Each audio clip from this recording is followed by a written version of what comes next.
দিল্লির রাজপথ যেন এক টানটান সিনেমার আবহ।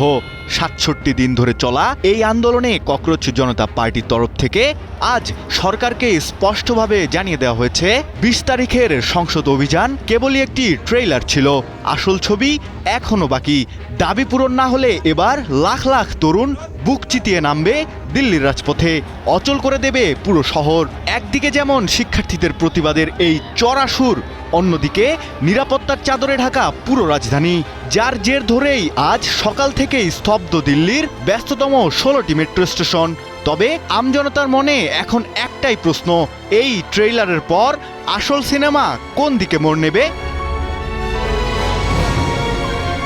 ভবিষ্যৎ গড়ার স্বপ্ন নিয়ে যারা বছরের পর বছর কঠোর পরিশ্রম করেছিল নিট পরীক্ষায় প্রশ্ন ফাঁসের পর, আজ সেই লাখ লাখ শিক্ষার্থীর চোখে কেবলই অন্ধকার। আর প্রশ্ন ফাঁসের জেরে একাধিক শিক্ষার্থীর আত্মহত্যার ঘটনা এই ক্ষোভের আগুনে যেন ঘি ঢেলেছে। সিজিপির ব্যানারে রাস্তায় নামা এই তরুণদের স্পষ্ট দাবি, শিক্ষামন্ত্রীর পদত্যাগ এবং সাধারণ শিক্ষার্থীদের প্রতি হওয়া অন্যায়ের বিচার।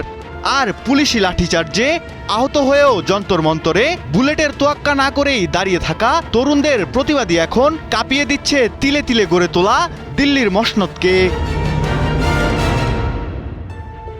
দুদিনের সংঘর্ষের পর আজ আবারও যন্তর মন্তরে ককরোচ জনতা পার্টির আয়োজিত অবস্থান কর্মসূচিতে শিক্ষার্থীদের সাথে যোগ দিয়েছে বহু সাধারণ মানুষ। তবে সংসদ চলো কর্মসূচিতে পুলিশের সাথে সংঘর্ষের পর নির্বিচারে লাঠিচার্জ ও কাঁদনে গ্যাস ব্যবহারের ফলে প্রায় ১৫০ জনের বেশি শিক্ষার্থী আহত হয়েছে, অনেকে হাসপাতালে চিকিৎসাধীন। এমন অবস্থায় তারা চায় না আর কোনো তরুণ শিক্ষার্থী পুলিশের মারমুখী আচরণের কারণে এভাবে আঘাত পাক। তাই তো আপাতত নতুন করে সংসদের দিকে মিছিল নিয়ে যাবে না তারা, এমন স্পষ্ট বার্তা দেন সিজিপির প্রতিষ্ঠাতা অভিজিৎ দীপকে। এদিকে ২০ জুলাই সিজিপির ওই প্রতিবাদ মিছিলের সময় শিক্ষার্থীদের ওপর পুলিশের মারমুখী পদক্ষেপকে চ্যালেঞ্জ জানিয়ে দায়ের করা একটি আবেদনের জরুরি শুনানির অনুরোধ বুধবার দেশটির সর্বোচ্চ আদালত প্রত্যাখ্যান করেছে।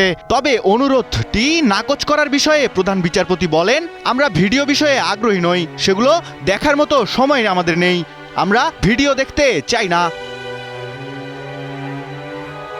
টালমাটাল এমন পরিস্থিতিতে সিজিপির প্রতিবাদ কর্মসূচি, বিভিন্ন রাজনৈতিক দলের বিক্ষোভ এর সাথে চলমান সংসদ অধিবেশনের পরিপ্রেক্ষিতে দেশটির আইন শৃঙ্খলা পরিস্থিতি আরও জোরদার করতে যাচ্ছে কেন্দ্রীয় সরকার। আন্দোলন সামাল দিতে কলকাতা থেকে ইতোমধ্যেই আকাশপথে ভারতের কেন্দ্রীয় পুলিশের বিশেষ বাহিনী সিআরপিএফ ২০টি কোম্পানি অর্থাৎ প্রায় ২৫০০ সশস্ত্র পুলিশ সদস্যকে সরাসরি বিক্ষোভের স্থানে নিয়ে আসা হচ্ছে। শিক্ষার্থীদের আন্দোলনের বিষয়ে দিল্লি হাইকোর্ট মাথা না ঘামালেও গুরুগ্রামের একটি হাসপাতালে স্থানান্তরিত করা হয়েছে ভারতের তুমুল জনপ্রিয় সমাজকর্মী সোনাম ওয়াংচুককে, তা অবশ্য দিল্লির হাইকোর্টের নির্দেশেই। বর্তমানে তার অনির্দিষ্টকালের অনশন ২৫তম দিনে পড়েছে। পরে সেখানে কেন্দ্রীয় মন্ত্রী জেপি নাড্ডা এবং ডক্টর জিতেন্দ্র সিং তার সাথে দেখা করেন। তবে সেখানে মন্ত্রীরা তাকে শিক্ষার্থীদের আস্থা বজায় রাখতে এবং সাথে পরিস্থিতি যাতে জটিল না হয় সে বিষয়ে আহ্বান জানান। এমনই তথ্য জানায় ভারতীয় জনপ্রিয় সংবাদ মাধ্যম দ্য হিন্দু। তবে এত সব সংঘর্ষের পর আন্দোলনের মুখে টনক নড়েছে দেশটির কেন্দ্রীয় সরকারের। আজ লোকসভার কেন্দ্রীয় সংসদ বিষয়ক মন্ত্রী কিরেন রিজিজু স্পষ্ট ভাষায় জানান, সরকার নিট পরীক্ষায় প্রশ্ন ফাঁসের বিষয়টি নিয়ে যে কোনো আলোচনা করতে প্রস্তুত।